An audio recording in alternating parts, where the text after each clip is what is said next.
নতুন বাজেটে পরিবর্তন হচ্ছে ব্যাগেজ বিধিমালা, সীমিত হচ্ছে স্বর্ণ ও মোবাইল আনার পথ। এতদিন শুল্ক ছাড়া দুটি নতুন মোবাইল আনা যেত, এখন শুল্ক দিয়ে একটি মাত্র মোবাইল আনা যাবে। স্বর্ণের অলংকার 22 ক্যারেটের বেশি হতে পারবে না।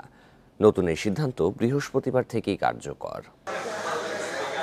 মধ্যপ্রাচ্য সহ বিভিন্ন দেশ থেকে কাস্টম শুল্ক ফাঁকি দিয়ে স্বর্ণ আনার প্রবণতা কমাতে প্রায়ই উদ্যোগ নেয় সরকার।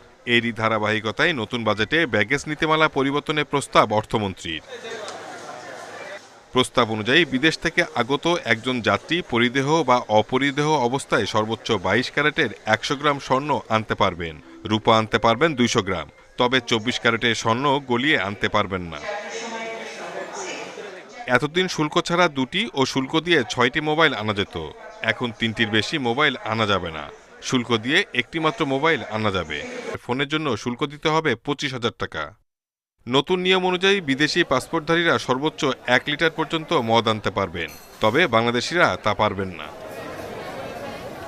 12 বছরে কম বয়সী যাত্রী স্বর্ণ, মদ ও সিগারেট আনতে পারবেন না বলেও প্রস্তাব রাখা হয়েছে বাজেটে। শাহিদ